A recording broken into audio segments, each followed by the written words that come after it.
खरं तर काल नगरसेवक मंदार टावरे यांनी एक मुद्दा उपस्थित केला की इकडच्या केडीएमसीने प्रशासकाच्या माध्यमातून जे काही पुस्तक प्रकाशन केले अधिकृत, त्या पुस्तकाच्या मध्ये भूमिपुत्रांचं आणि खास करून आगरी कोळ्यांचं योगदान डावळलेलं आहे संपूर्णपणे.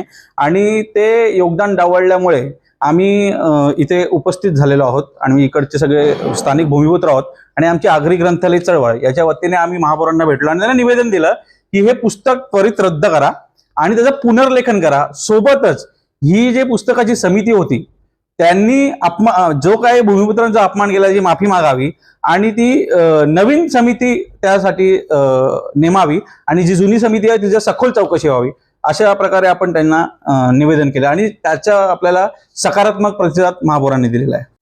महापौरांना आम्हाला सांगितलं की त्यांनी तसं जो काय पुस्तक प्रकाशन म्हणजे पुस्तक प्रसिद्ध केलेलं आहे त्याचं वितरण संपूर्णपणे रद्द केलंय आणि अधिक म्हणजे त्यांनी ज्यांना ज्यांना ते पुस्तक दिलंय त्यांनी ते परत पण मागवलेलं आहे. सोबतच लेखकाला पण त्यांनी तशी पत्रक पाठवलेलं आहे. म्हणजे इकडच्या स्थानिक भूमिपुत्रांचं शून्य योगदान दाखवलेलं आहे. आनमान ठाकूर जे आपण स्मृती स्थळ म्हणतो त्यांनी त्याचं उद्यान म्हणून तो छोटासा एक फोटो दिलेला आहे, त्याचा माहिती नाही दिली. पण इकडचे खाद्य संस्कृती जनक म्हणून त्यांनी मॉडर्न कॅफे बद्दल एक म्हणजे स्पॉन्सरशिप प्रकारे आहे का काय त्यांची, अशा पद्धतीने माहिती दिलेली आहे. मग इकडचा आमचा आगरी मसाला हे विसरलेले आहेत का? विसरले असतील तर आम्ही घरा जेवून जाऊ. मग त्यांचे जे विसरले असतील ते आता आम्ही नम्रपणे आलोय.